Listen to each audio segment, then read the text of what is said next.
Tzvi Lebetkin, the Rabbi from another planet. Please like, share, and subscribe, and ring that little bell. Ring the little bell so you're notified when new videos drop. I was supposed to do this article last night on my live stream, and I totally forgot. It was the headline article, and I totally forgot. If you never come to one of my live streams, come and check it out, because you never know what's going to happen, right? You never know, because even though I might say I'm going to do something, I might forget. So we're going to do that article now. It's a fascinating one. So, Chris Chibnall is a bit of a controversial figure in fandom. Some people really like him. Most people don't. Most people don't. Most people like, Doctor Who really don't like him that much, and they don't really like his writing. I think people who like Jodie Whittaker don't like him that much either, right? Generally speaking, he's not very popular. We need to be grateful to him for one important thing, because he has given us an answer to a question that we didn't know he wanted answered, right? This is incredible.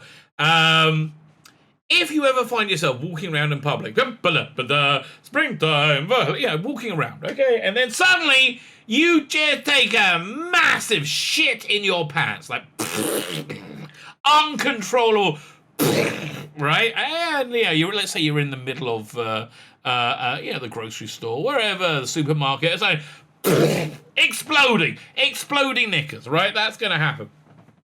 What do you do next? What do you do next? I never thought this question. So Chris Chibnall and the wonderful people at BBC America, BBC as well. Also, in CBS they've showed us this, Disney have showed us this. When you shit your pants, you just pretend you haven't. Walk around going, "Hey, look at this! This is great! I'm the greatest!" And you have literally shit dribbling down the back of you, smells coming over here. You just pretend it doesn't exist, right? You just pretend it doesn't exist. Listen, it's working for American politics, isn't it? It's working for politics. I mean, it doesn't really work in English politics, where the government seems to be as shit as humanly possible. Only marginally better than a gang of racist socialists. Really, that's the benchmark they managed to beat, and that's it. But there's not. No one's pretending they're not awful, right? In America, they are just totally pretending they're not awful. It was really uptight about the legal immigration at the border, or the lack thereof. They wanted more. They thought stopping people into the country illegally was terrible. So now they have like a lot more people coming in, a lot more of these detention centers, a lot more of these cages, a lot more children, and now these children are being shipped, into the middle of America somewhere, under cover of night, with nobody knowing about, and everybody's like, yeah, that's normal. That's absolutely normal. Like, the latest thing is, they notice in elections in America, if you don't enforce electoral security, if you don't do that, then it turns out it gives a very strong advantage to one political party, which seems to be doing quite well under that. So they want to have no electoral security whatsoever. So they're saying black people are too stupid to get IDs. That's literally their argument. They're saying black people are too stupid to get IDs. So we've got to do away with them so it's fair. I guess the next legislation is they're not going to allow black people on airplanes, right? Because you need an ID to get on that. I don't know. But the point is, just pretend desperately that everything's normal. So that's what we're going to be looking at. BBC America pretending that The Timeless Children and Doctor Who is somehow normal and went down well. We can't let this go by. That's the reason I make these videos. We can't let this propaganda just sail by without commenting on it. And the best comment we can do on it is take the piss. Which, I humbly offer myself as your conduit for the piss takeage of the end of civilization. Fine, before we get into it, hit the like button. That'll be freaking awesome. Thank you very much. Hit that like button, hit the share button, hit the subscribe button today. Subscribe to my every whim and desire. Or just hit the subscribe button. Either way is cool, baby. I don't mind. Whatever you want to do. It's going to be super nice. Go check out my Indiegogo. We are in the trench run to finish this campaign. Thank God. Okay, because I really want to move on. Next week we're starting the End of Days campaign for this two freaking awesome graphic novels.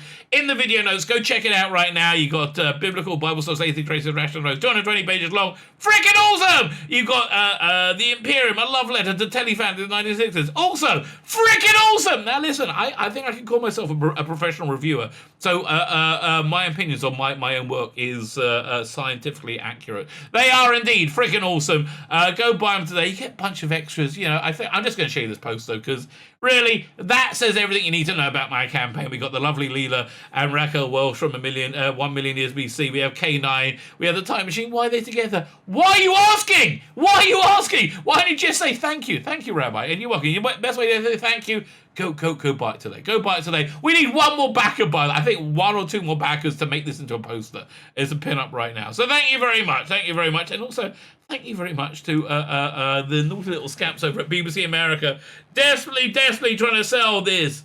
What's the word I'm looking for? Unrelenting shit to the rest of the world. So I think what this is really doing is trying to create create a false narrative that in some way the current era of Doctor Who is normal. Is anyway normal and people like it. It's not, and people don't. It's crushingly unpopular. Doctor Who, 10 things you might not know about the Timeless Children. I've got one you might not know. It was shit. It was awful, but I kind of like the Timeless Children because I could tell in season 11 by about halfway through how bad this Doctor Who was going to be. The central core of Doctor Who, I would say, is he's a genius anti-authoritarian.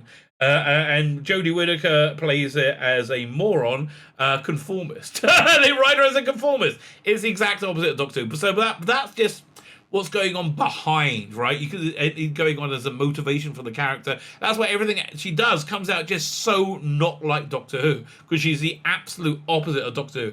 But it wasn't until the Timeless Children where they just took a massive and I would say somewhat idiotic dump upon continuity that most people went, yeah, no, this is shit. Forget it. It's gone. Leave me alone with this. Fine. For a show that has time travel and regeneration as part of its DNA, it's surprising Doctor Who doesn't explore its own backstory with Inconceivable Paradise more often. It's not surprising because that's generally boring, right? We had a lot of that with John Nathan Turner, and it really just doesn't work. Doctor Who, I think, really works best when it's forging forward, and that's why I was on board for a female Doctor. I thought it was like the normative way to go. Well, I think Doctor Who needs to be like a shark, needs to always be moving forward. I think that's and it's not that change is always part of is what it's all about. It's not. Change is built into its DNA, so it can always move forward, right? So this has moved back into regress horribly. When it gets into navel gazing, it tends to get a bit boring. People were really upset when they rebooted, I would say, Gallifrey with the Deadly Assassin, because it was that massive odds with the Gallifrey we saw the Three Doctors. They were just a godlike force of good, and then in Deadly Assassin they were corrupt, evil, like people, right? Much more based on the Manchurian Candidate, that sort of thing. Which I think added a wonderful new level layout. Subverted expectations, right? And that's the one time it did it in a good way. But the reason it worked was because it didn't tear up the past. It added a new layer to it. Timeless Children tore up the past. So no, not Time Lord, none of that, blah blah blah blah blah. It's just awful. It's just freaking awful. Fine. So that's generally speaking why it doesn't explore its own backstory more. It's just boring. I think the best way they could do it is if you do it in like one season, like Matt Smith's first season, where he ends up like going back through his own timeline. And there's that wonderful scene in Flesh and Stone where he turns up and you can just see he's wearing his jacket when he's lost his jacket, and it wasn't a continuity error like most people thought. It was actually him going back through his own time stream. That's interesting. I think going back and going, whoa, when we came to the planet the Centaurites in Cheston said, no, please. Yeah, if don't ignore the past, but don't be a slave to it. Which is, I I think what blowing up the past really is being a slave to it. And this is a story that packs the biggest punch in terms of challenging audience perception of who the Doctor is. No, I would say, "Can you hear me?" Is that when that was the lowest point in Doctor Who, when Graham says to Doctor, "I'm a bit nervous. I'm a bit nervous that my cancer might come back. I need inspiration from the most inspirational, toweringly intelligent person ever. I need inspiration." And she goes, "Icky Thump, I feel a bit socially awkward. I'm just going to go over there and not do anything." It was the worst moment in Doctor Who ever, right? I think I think that's what I was, and I only saw that because I didn't stop watching the show, because I kept reviewing it, and I was going to stop after Orphan 55 because it was so bad. Biddy! Oh, Biddy! Oh, God, it's so bad. It does the same thing for the Doctor herself, of course, and offers an eternal rebirth cycle for the Cybermen, with the Master at his malevolent best. No, he's awful in this. Wearing a burgundy frock coat that looks a lot like the 11th Doctor's. It is to say on social media a lot. It is, as they say on social media, a lot. I don't know what to say. Well, they mean to say that. Here's a few things to keep an eye out for next time you watch it. No one's rewatching this. Oh, God, off, sort of. No one is rewatching this. I was listening to what was it, Az from Hills vs. Babysitters and Gary and Mola last night. They were talking about Black Widow. And somebody says, one way you can gauge of how successful one of these films are, or these movies are, is if you have if it has any rewatchability, right? Do you have any desire to rewatch Black Widow? None. Do you have any desire to rewatch Captain Marvel? None. Do you have any desire to rewatch any Jodie Whittaker Doctor? None. It's like it's really bad. It's really crushingly bad. There we go. The Doctor is, of course, eternal rebirth cycle for the Cybermen. It gives her eternal rebirth cycle. So here's a few things. That you might next time you watch.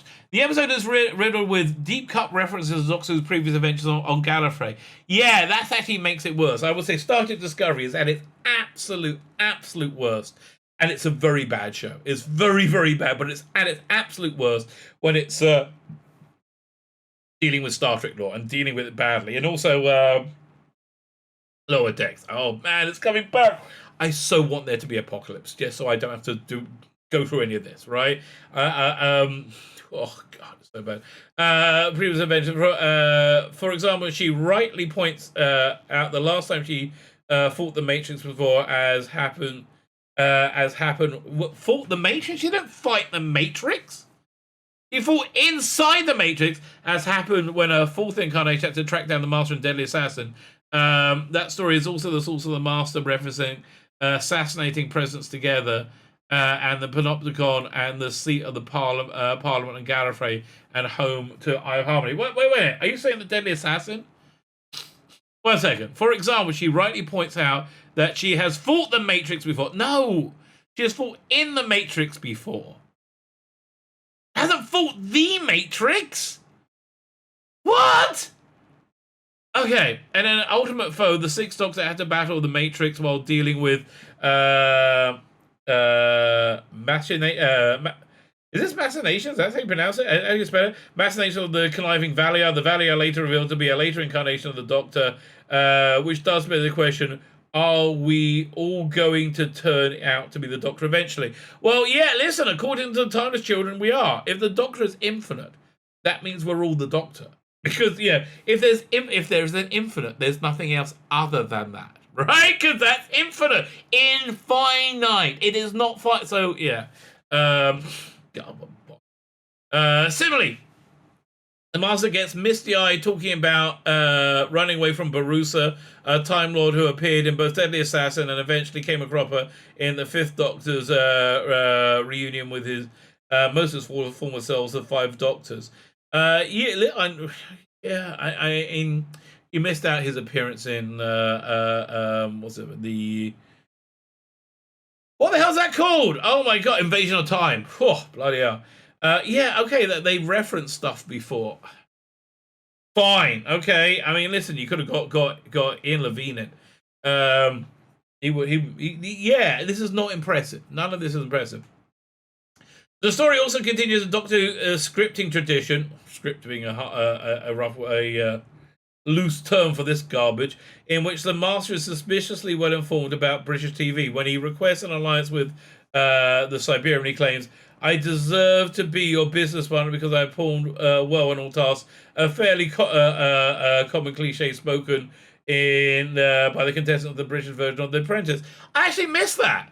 I don't remember that because it was just it's the sea of awful. I didn't really. That's a good line. That's like the Master would say. You know, we had seen the Master watching the Clangers, watching Teletubbies. That's the thing the Sim Master would say. Yeah, it's like Master has a sense of humor, right? So yeah, okay, I didn't notice that, and it wasn't bad. Well done, well done. Shamus. Oh God, what an awful character! What an awful character that sacrificed himself so the Doctor didn't have to. Okay, let's read what they're going to say about Shamus. Graham and Ryan have a brief discussion about how to gird their loins. Well, if they knew their biblical quotations, I actually do, they would know it refers to hitching up one's robes so they can get away in a hurry. 1 Kings 18:45 reads, Ahab robed and went to Jezreel, and Elijah girded his loins and ran before Ahab to the entrance. Okay, well, blah blah blah blah. And by the time it appeared in the New Testament, it was already a metaphor where wherefore gird up your loins. Okay, fine. What's this got to do with Shamus? What? What? Why did you put the word Shamus at the beginning of that? I don't understand. To just remind me what a shit awful character he was. I mean, like, that had no point whatsoever. And like, this is one of the worst parts of the time as children. The bit where the fam stands around and goes, "Oh, Doctor, you're the best. You're gonna sacrifice yourself, and you're the bestest ever." And Yaz is crying, and she's going, "I'm gonna flick myself off. I'm gonna flick my button off to you, Doctor, forevermore. Oh, Doctor!" In season 13, they're having a scissoring in the TARDIS, baby. Scissoring in the fucking TARDIS. That's gonna happen, mate. Number 5. Remember when everyone was like, this is like just unbelievably bad article. Remember when everyone was going crazy about the prophecy of the hybrid at the end of season 9? Yeah, they kind of forgot about that. It wasn't really a good idea. This story does follow a few key parts of the legend. The Master merged with the Siberian to become a hybrid. He stands over the root. What?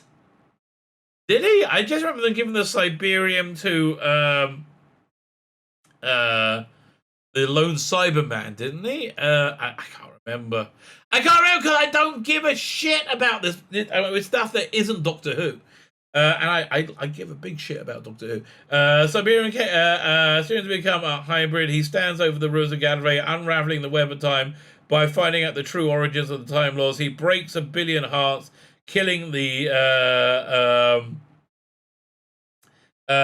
Time Lords to heal his own, finding out that part of him is the Doctor, made him incredibly upset. That's I think grasping at straws a bit, don't you? Okay, before the episode was aired, listings refer to the character called Back Out, who was played by Barak Stemis. Barak Stemis is an anagram of "The Master is back." Okay. It also referred to it was also an anagram of Karmus Bisect, Macabre Skits, and Crab Mistakes, but that's not important. Okay, you're right, it's not important. When we see Tecturn standing in her Time Lord refinery alongside the other Time Lords, the production notes include this bit. We can assume the other two might be Rassilon and Omega. Director Mark Corden took the part of Omega, a disgraced Time Lord, a disgraced Time Lord. Later the battle, the third, second, and first Doctor, and 3 Doctors, and also the Fifth Doctor in Arc of Infinity. And for Rassilon, he bought a lookalike of Don Warrington, who played the Imperious Time Lord in Big Finish Productions. Do you reckon that's what I was thinking? Because that's something I would have been by. I think Don Warrington was a great Rassilon, right? An absolutely fantastic Rassilon.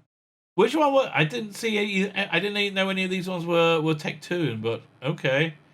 And wasn't the Doctor supposed to be the other, not Tectoon? But, again, this is the rule of gender swapping, in political... liberal progressives. When they insist that we're all equal, therefore we got to get rid of men. Okay, and then whenever they turn a male character into a female character, the next thing they do is they then remove that male character altogether, right? There was never a male character. There's always a female character, and an evil male character just stole it for a little bit. But really, it's a female character. Seems to be exactly what they did there.